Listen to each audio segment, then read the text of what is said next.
안녕하세요. 반백살 언니입니다. 오늘은 전세 구하기 전에 꼭 체크해야 할 것 3가지를 알려드리겠습니다.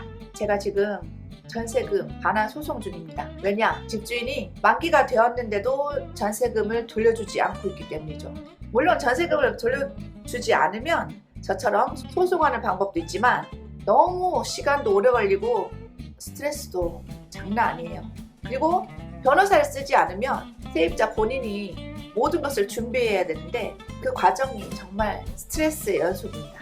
처음 소송이란 걸 해봤는데 법이 가해자들은 편하게 등기만 받고 피해자들만 모든 것을 준비해서 제출해야 되는 형식이더라고요. 그래서 법에 대해서 실망을 많이 하고 있는 상태고요. 빨리 해결되기를 희망합니다. 여러분들은 저 같은 일 안 당하셨으면 해서 이 영상을 찍게 되었는데요.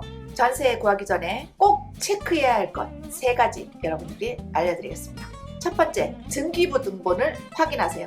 등기부 등본은 동사무소에서 하는 방법도 있지만 요즘에는 정말 간편하게 인터넷 등기소라고 있어요.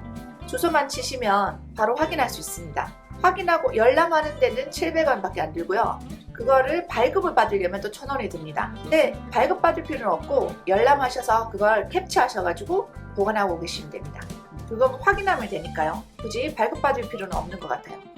등기부 등본을 확인할 때 뭘 꼭 봐야 하냐면 자기보다 앞에 순위, 선순위라고 합니다. 선순위에 무엇이 잡혔나? 혹시 가압류나 임차권 등기나 근저당이 잡혀 있는 경우에는 절대 계약하지 마세요.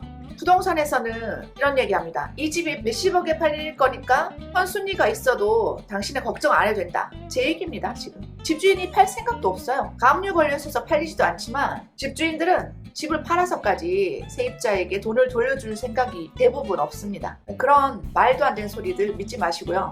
꼭 깨끗한 등기부 등본 그런 집에만 계약을 하세요. 집이 아무리 좋아도 아무리 넓고 깨끗하고 싸더라도 등기부 등본이 지저분한 집은 아니면 깡통 주택 이런 집들은 정말 위험합니다. 그리고 두 번째, 건축물 대장을 확인하세요. 건축물 대장은 인터넷에서 정부24라고 치시면 거기 들어가셔서 확인할 수 있습니다.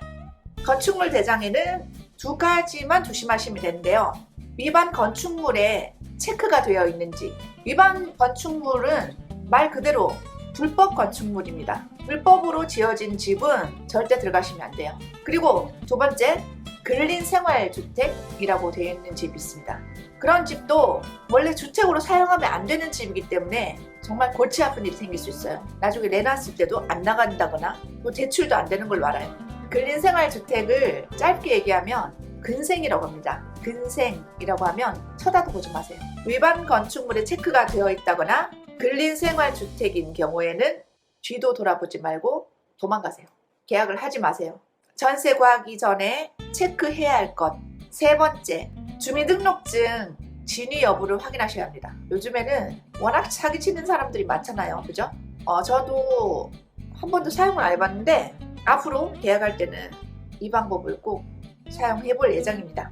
첫 번째, ARS 138 2에 전화하셔서 주민번호와 발급 일자로 확인하시면 됩니다. 두 번째, 정부24라고 아까 건축물 대장 확인하는 곳 있죠? 거기 들어가시면 서비스 카테고리에 사실 진위 확인을 클릭하시면 됩니다. 또 3번째, 운전면허증인 경우 있죠? 운전면허증은 도로교통공단 홈피에 들어가세요.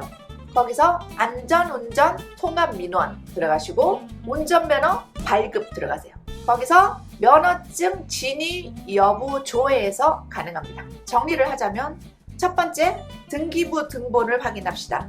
두 번째, 건축물 대장을 확인합시다. 세 번째, 주민등록증 진위 여부를 확인합시다. 근저당 잡힌 집이나 근린생활주택이나 위반 건축물일 경우에는 절대 계약하지 마세요. 아시겠죠? 제가 올해 거의 2월부터 집주인이 돈을 줄 생각이 없다는 걸 알았기 때문에 그때부터 고민하기 시작해가지고 어떻게 해야 하는지 알아보러 다니고 법률공단에 전화해서 물어보고 어쩔 수 없이 소송을 하고 있는데요.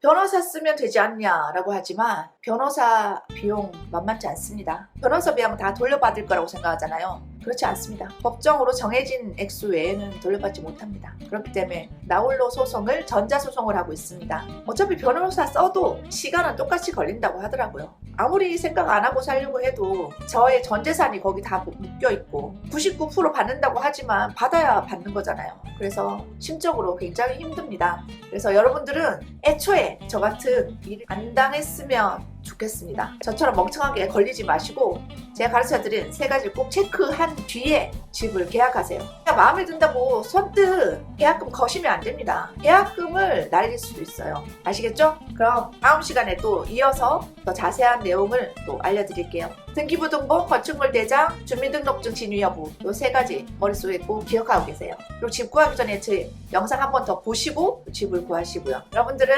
소송 같은 거 휘말리지 않고 안전한 집을 구하셨으면 좋겠습니다. 요즘 장마라서 날씨가 후덥지근하죠? 습기가 많아요. 그럴 때는 건강도 안 좋아지기 쉽고 그리고 우울증에도 걸리기 쉽다고 합니다. 여러분들 기분 전환하러 바람도 좀 쐬러 다니시고 그렇게 하면서 마음을 편안하게 하시기 바랍니다. 제가 2번째로 또 영상을 찍어봤는데요. 여러분들에게 정말 유익한 영상이었으면 좋겠습니다. 지금까지 반백살 언니였습니다. 여러분 행복하세요.